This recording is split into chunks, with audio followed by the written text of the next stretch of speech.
Hi, folks. Greg Leifel at the Sanfilippo Foundation. We've got a talent spotlight today with Nicholas Renkosik, Zach Frame, and Nathan Avakian. They did a wonderful concert last year, and we thought we would ask them about it. So we're going to start out with, I'd like to know you guys, welcome. I'd like to know your initial thoughts when I asked you to work with one another, what you thought about me picking the other two. So feel free to jump in. I was excited because I'd never really worked with either Zach or Nick, and it had been a long time since I was at Sanfilippo, and of course it's always stood out as one of the most amazing instruments and locations that I've ever played. So it was, I was really looking forward to it.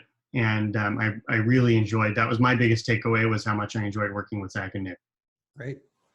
Yeah, same here. We, of course, I've known Nick for a few years now, because he, I think Wonder Lake is about, you're like maybe 10 miles from where I grew up. So we're pretty close together, although we didn't know each other until in more recent years. But so we're pretty local here. But, you know, I've known of Nathan for a long time, so it was great to get to meet and hear him play in person and, you know, get to work together. So, yeah, absolutely. Yeah, for Zach, like you said, we, you know, very close proximity to each other. I grew up like going to Organ Piper a little bit like later into my childhood and hearing him play. And as for Nathan, I like known of his like work for quite a while now through ATOS. I heard him at a convention a few years ago when I competed in the ATOS Young Organist competition. So, but it was like really great to just be able to work with the two and, you know, collaborate like all three of us together. It was really special and a lot of fun. As organists, you know, we're a one-man band, so we're generally pretty solitary creatures. So it's not all that often when we actually get to, you know, kind of work with our peers and our colleagues. So yeah, fun. Did the fact that I wanted all young organists that have any influence on deciding what you wanted to play and on the thinking going behind working with these two guys? Well, I think you had initially suggested that we'd like to do, you know, more modern contemporary music. And so, you know, certainly working with these guys was definitely the right way to go, and certainly the most qualified people to make that happen. Yeah, and that's the music that I'm accustomed to playing. My main interest is contemporary. I like kind of pushing the envelope as much as I can with choosing pieces that one would not expect to hear on an organ and figuring out how to make them work. I find that challenge really interesting. So I was really happy when you suggested that, because it's kind of right up my alley. But as we all know, the audience that comes to organ concerts doesn't usually expect that. And you do have to be really careful about making sure that you're respectful and that you put on a show that everybody's going to enjoy. So that's always kind of a challenge when you're throwing things together. But yeah, and I know the music that you guys make, and I just knew it was going to be a really interesting combination of interests. Yeah, you know, just like from hearing Zach's work at Organ Piper, like working with contemporary music, and Nathan too, I can like really appreciate that whole docket. I'm more on like the traditional end. I, you know, like prefer some of the like, you know, I play generally more like older style tunes and things like that, that more like the traditional theater organ audience is accustomed to. And I know that it was kind of like thought out, well, we want to incorporate some of that as well. So, you know, kind of like my portion of the program probably balanced that with a lot of the contemporary music too. So, but it was really great to, you know, hear and experience and collaborate with the contemporary stuff. It was really eye-opening and a great experience. Yeah, Nick, one of the reasons we chose you was because you did more traditional stuff. I wanted some balance because you guys are right. The audience is expecting to hear the oldies but goodies, and we wanted to mix it up a little and see what you guys could do. How did you all decide on what you were going to play? I mean, your repertoires are vast, and was there bickering and I want to play that? And Or was it just pretty simple? There wasn't any bickering, I don't think. I felt like it was almost easier than it should have been. I think Zach, you created like a Google document, and we all just wrote down things that we would want to put in there. So we took kind of the best of the stuff that we do or what we thought would be appropriate for this program and just kind of made a list. And then we could all just look at all the things that we had in mind, which is of course way too much to go into one program.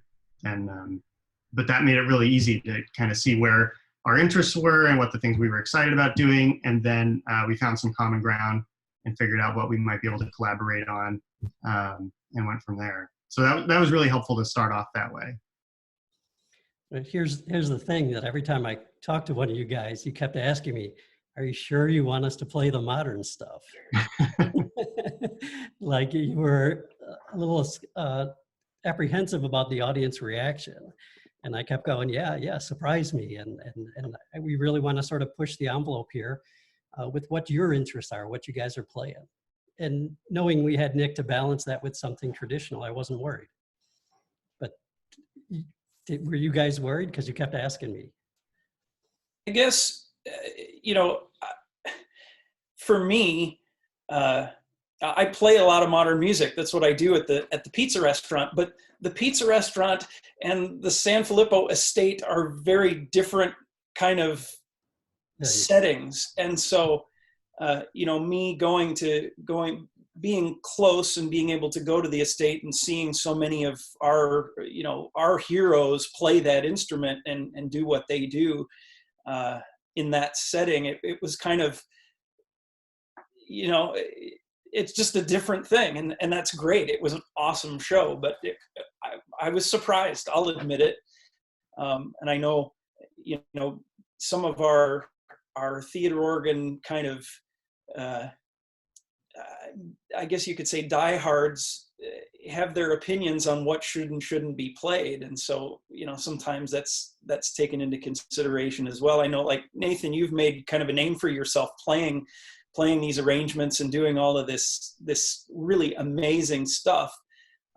I guess I just haven't broken into doing that at a program, a theater organ program as much. So it's just something different. Yeah, but your style is very unique, and that probably comes from playing such a wide variety of music, including modern music at the restaurant. And I think that's at a certain point, because when I started doing concerts, was trying to include a mix of every style. So I tried to include something from every decade, and I had a march and a classical piece, and I just kind of was ticking the boxes whenever I put together my programs. But I figured out that people were responding most to the things that I was most passionate about playing, which happened to be more contemporary stuff, and putting rhythm tracks and virtual ensembles together. And so I guess I found that it's most effective to play what you are really excited about playing as an artist. And I have never done a program where I felt like that wasn't true. The audience wasn't also drawn to those things. So I actually play very few, not few, it's still a balance, but I don't play a lot of solo organ pieces anymore, just because I enjoy doing the rhythm track stuff so much. And even traditional audiences have really responded to that. And I think it's because, that passion that you have as a performer really comes through. Can you explain a little bit the use of tracks and what that entails for our audience? They may not be familiar with it. Like the rhythm track stuff? Yes. Yeah, well, and Zach and I both do that in slightly different ways. I put together using a MIDI program. I call them virtual instrument tracks because they have more than just percussion at this point. So I have all of these sample sets and this keyboard back here, and I'll kind of orchestrate my own arrangement, and then I'll play in each orchestral part note by note using different sounds from my keyboard or from my computer. So I create this virtual ensemble of musicians, and then I just export those tracks as MP3s and I put them on my phone. And when I go to play a program, I'll have a sound system set up, and I just plug my phone in and hit play on the track, and that acts like a metronome. And then I play the organ part live, and everything else is pre-recorded.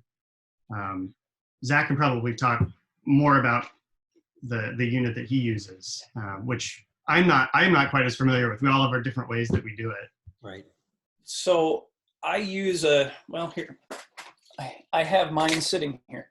I use an old Boss drum machine, which this is, I think, 1 or 2 generations old, but it's what I got started on. But the big thing is that for me playing at the restaurant, there are a lot of things that I play that need, a rock beat or some Latin or jazz or something like that, but I don't necessarily have the time to pre-program an arrangement, or for that matter, at the restaurant, depending on the crowd and depending on how many people there are and what else is going on, my arrangement might be completely different of a particular tune. And so the drum machine, I can add fills and things in, on the fly and create an arrangement as I go. And program things and create the sequences. Nathan, your setup is pretty slick because you have your smartphone and plug in and go. And I haul power supplies and boxes and all of this stuff with me if I go somewhere. Whereas like at the restaurant, that stuff is literally built into the console now, so it's there all the time, and I can transfer stuff with a flash drive between here and the restaurant. So it's the same but different. Yeah, your method allows you to kind of improvise a little bit. You have a little more flexibility because you can add fills and riffs and change up the arrangement as you see fit. I'm totally locked in. Whatever I do is just what it is. So, if I make a mistake, it's my responsibility to get back to where the track is. It's still, if I make a mistake, it's still my responsibility to fix it. Let me tell you, there's plenty of times where we're going for a button and you hit the one next to it, and it's all of a sudden a very different arrangement. I've had the last concert I did actually in Atlanta, I had, for the first time, I'm surprised this hasn't happened yet. My battery was lower than I thought on my phone, and I got the low battery warning, and it stopped the track in the middle of like my 12-minute Queen tribute. Oh no! I was like, well, that's awkward. It's like totally silent. Like, and I can't just pick it back up. I have to rewind. Nick, I guess, has the most freedom because he doesn't have to worry about any of that at all. Yeah, not really. As a counter to what they were doing, Nick, you chose more traditional pieces to play. Did you do so knowing that they were doing a little bit more modern music and you wanted to balance it, or just that's your preference, that's what you wanted to play? I would actually say both, because I know that, like you had mentioned at the beginning of this interview, the initial thought was you wanted a little more like traditional music, and having that Google Doc for us to work from, kind of like, I more or less saw what they were putting together, because I knew that probably they were going to mix a few like other sort of not super contemporary pieces in with the mix too, like they did the duet Somewhere in Time together. So I kind of just wanted to kind of see what they were doing and then go off of that. So I chose like more traditional like Broadway tunes like Hooray for Hollywood and things like that, as well as like a contrast of a piece actually written by a theater organist at the beginning of the last century, Kitelbi, in a Persian market too, just to kind of like contrast the contemporary with like the very like roots of the instrument. So that was kind of where my thoughts were. For those that weren't at the concert, Zach brought his drums, and you guys did duets, you did trios, you did solo pieces, and the audience responded wonderfully to each thing you guys were doing. And I just wanted to ask, what were you taking from the audience as the show was going on? Because I could feel it building when I was standing in the back. Just the interest and the response you guys were getting. It was a very warm audience. They were so receptive and with us the whole time. It's always nerve-wracking when you perform for an audience that you're not really familiar with. and I'd never done a performance at Sanfilippo before. So, and I'd never worked with these two. So even though I knew, like, I was really confident with the program and proud of what we had created, you never really know until you start playing what the feeling, what the reaction is going to be. But like right from the beginning, I just felt totally comfortable because everybody was so supportive and interested and having a great time. So that's, a testament to the type of programming that you do and the audience that you've built up over the years too. It was just really wonderful. Thank you. Zach, did you have any, could you feel the audience with you as, as you were playing? And I always come back to thinking that any kind of a program like that, where it's an audience sitting there coming to listen to you play, is kind of foreign to me, because the restaurant is, it's people coming for dinner, and it just happens that there's a show, so they're talking, they're not necessarily paying attention to what I'm doing. So for me, anytime that there's a program like what we did, where for me, well, and these guys know as well, there's this moment before the show starts where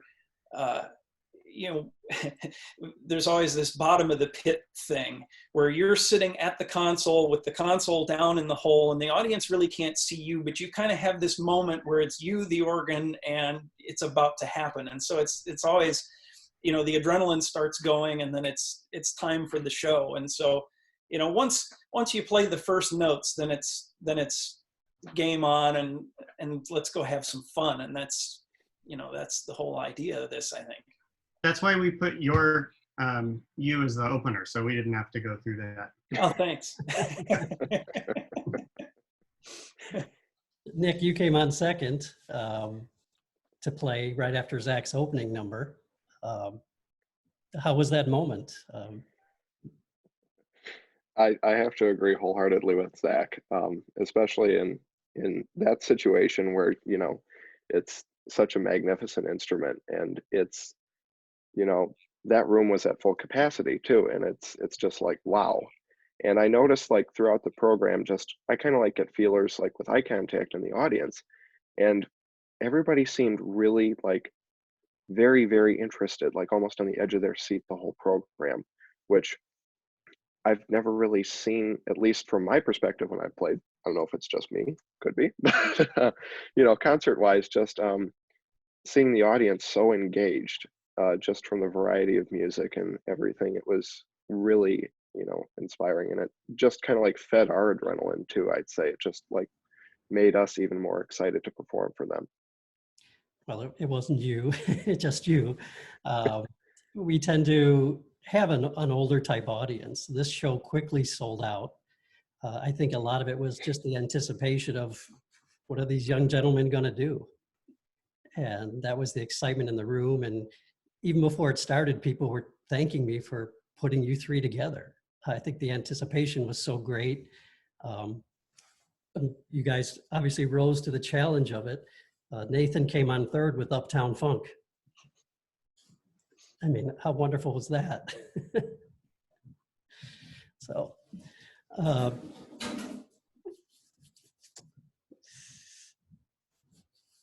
you ended up at the end of the show doing an encore, Bohemian Rhapsody. How'd you put that together? Because you guys didn't have a whole lot of rehearsal. It was all three of you playing at the same time. And can you talk a little bit about that? A lot of some of the decisions that were made about programming were because Zach and I knew the same pieces, because he plays a lot of that stuff at the restaurant. So I think that was your suggestion, Zach. You're like, hey, we both know Bohemian Rhapsody, maybe we could do that. I actually can't remember, but I think that's how it started, right? Right, and I knew that would be a crowd pleaser. It's one of those things that everybody knows every word of it. So, that was a pretty stable guess. I think, frankly, Nick had most work out of any of us for this stuff, because we we said, here's the sheet music, learn this. So, but I knew that, Nick, you're plenty good of a musician to be able to handle that, and I knew that we'd be able to hand you the music and you'd be able to pick it up really quickly. Now, the nice thing about Nick and I being close is that we were able to get together a couple of times, in the weeks leading up to the show and run through like Bohemian Rhapsody and some of that kind of stuff, just so that we had the opportunity to do it. And again, I think we all knew that getting together the morning of and just running through the stuff, it wouldn't be a problem. We all do this. It's not a big deal. Yeah, I was actually really impressed with Nick, because it would have totally stressed me out to get that much music, and then on top of it, we kind of rearranged stuff and worked together to kind of figure out a lot of things on the morning of, and we all had the music for Bohemian Rhapsody, but we didn't quite know who was playing what part and how it was going to be registered. And I always play that piece with my rhythm track, and Zach plays it slightly differently, and he was on drums. I've never played with a drummer before, like in this setting, so we all kind of had to figure it out. And I remember there's one part in the middle of that piece that is not, I haven't found music that's notated as Queen recorded the piece, and Zach and I try to play it the way that it sounded in the actual recording, but of course that wasn't in music. So we like trying to figure out, and we got out the recording, we were listening to like the Queen recording and being like, no, Nick, play it like this. It was really kind of tricky, but yeah, again, I didn't have any doubts that we would get it, because these guys are so talented and easy to work with, but it was kind of fun. Well, you all were easy to work with.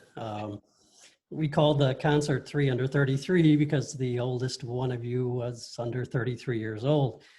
We would love to have you back again, but we're going to have to come up with a new name, because I think Zach's, 34 now? Yep.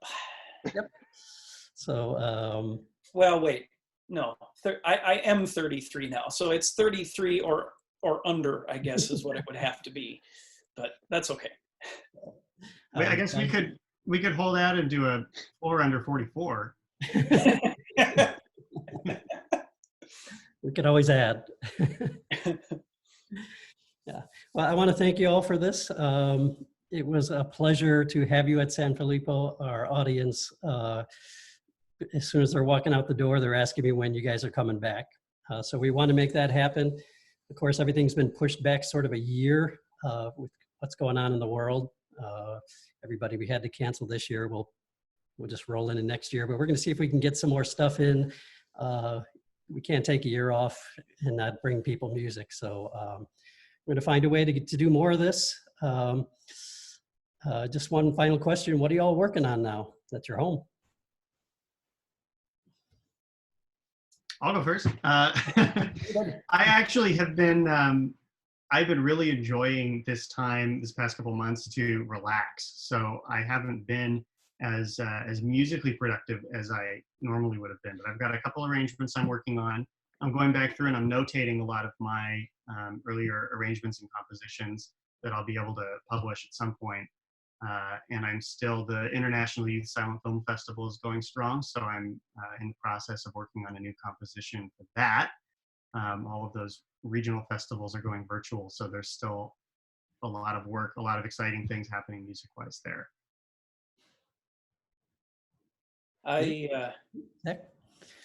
I've done, well, as of last night now, I've done 2 virtual concerts, various places that have been released, but I'm kind of in between. Well, the restaurant is opening back up soon, but I've been fortunate that the other part of what I enjoy about the theater organ and do is that I do a lot of the technical side of things. I do a lot of restoration and maintenance on a couple of instruments here in the area. And so I was hoping to take some time off myself, but it's been almost as busy as the rest of the time has always been.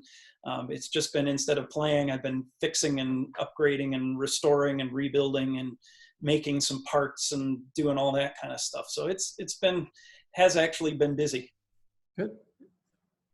Nick? Yeah, I just finished up my junior year in college via Zoom University, which was very interesting. Nonetheless, my junior recital got pushed back, but looking forward to doing that in the fall when it comes around to it. But otherwise, I've just been enjoying having more time to sit and actually practice and focus, working on some new arrangements and kind of like refining my technique a little bit. Plus, I'm very interested in like the history of the theater organ and all of that. So I've been doing a lot of research on local instruments in the area and actually writing a couple of articles too. So fantastic. Guys, I really appreciate you taking your time to do this, and wish you all the best going forward, and start thinking about what you want to do for the next concert we have you out. You got to top what you did. Oh boy. To be expected. We'll make a Google Doc right now. Yeah, I guess we'll probably start working on that, huh? yeah.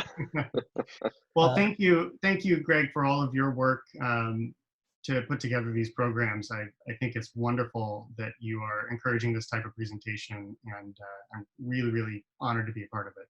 Thank you. We're trying to bring a younger audience over to Sanfilippo. The theater organ, as you know, is just so wonderful, and people haven't been exposed to it, and we have the venue, and we love having serious musicians that are easy to work with in. So thank you all for that. Thanks. Yeah, thank you. Yeah, thank you. We'll see you all soon.